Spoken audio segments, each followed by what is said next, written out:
Happy Saturday, everybody. Hope everybody's enjoying their day. I'm on Interstate 95 headed northbound at a rate of about 10 miles an hour. And that's typical for 95 this time of year in this area of 95.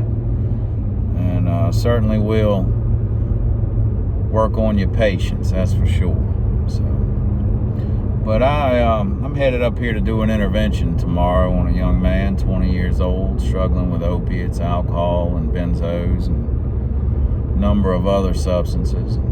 He's been to treatment a couple times, and I've seen some other intervention friends of mine that have kind of recorded their experiences as they're getting ready to go into an intervention and sharing their thoughts and the outcomes and all without breaking any ethical codes or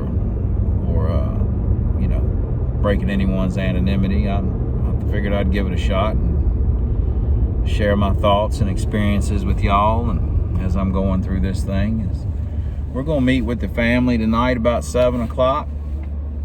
And I've got my colleague meeting me up here, and it's always good to do these things with a team. I enjoy that. It's always good to bounce things off of someone and have support.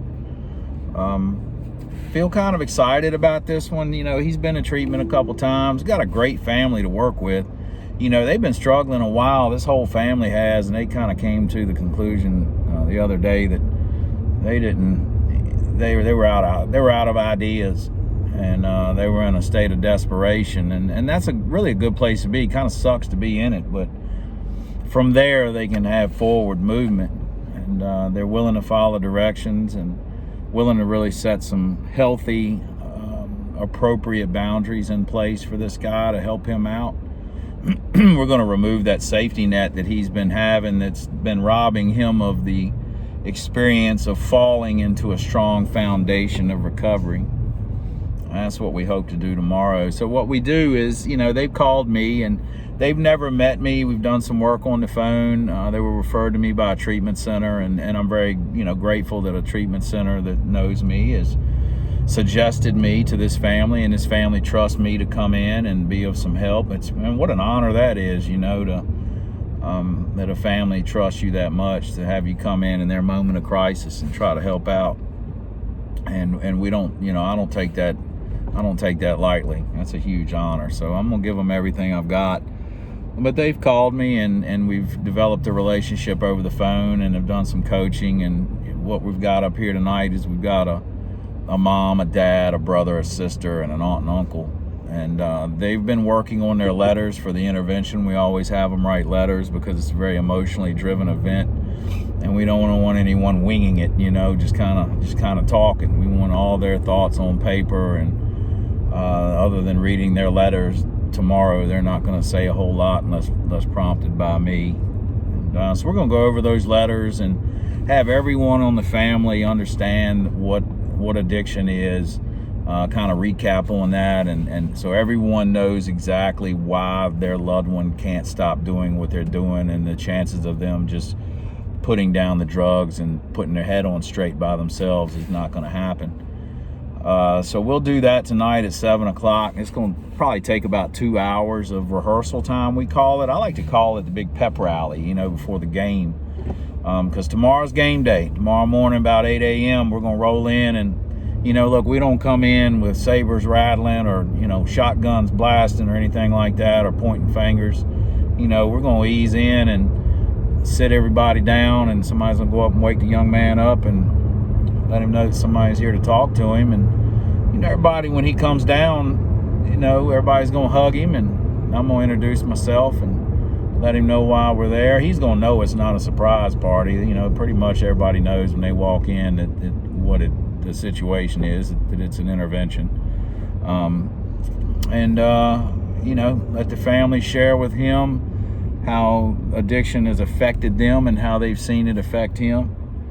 And they're not there to force him to go to treatment. They're not there to even, beg him to go to treatment. They are there only to offer him help, but they are there to say what they will no longer live with in their life from this day forward regarding addiction. And we're going to present him with some help, and offer for help if he takes it. He'll get on a plane with my colleague and head to treatment tomorrow, which would be a great thing. And the odds of that happening are about 93%. We're about 93% of the time we can get somebody into treatment the day of the intervention. If he refuses, well, we're not going to rob him of the experience that he may need to have with those boundaries in place. He'll go out and have his experience, and the family will hold their ground. We're going to be there to guide the family and support them and walk them through fear and help them make sense of everything that's going on and what to say, what not to say, and why you're saying it. And usually we call that a rolling intervention. It goes into just phase 2 of the intervention. And then if they follow directions, chances are within a week, 2 weeks, maybe less, probably less, we'll get the young man into treatment. So I'll keep you in the loop. We're going to kind of, I'll let you know at every stage of the game here what we're doing. If this is helpful to somebody, I hope it is.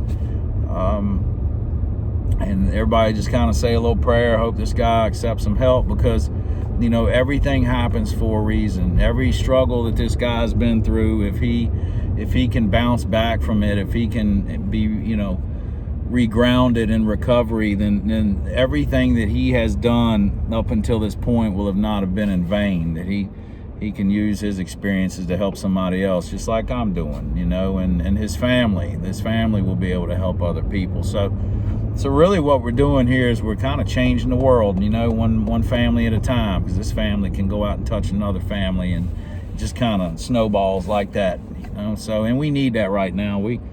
World's in a crazy place. I don't have to tell you all that. Everybody knows that. But hope everybody's having a good one, and I'll be checking in later. Thanks for listening.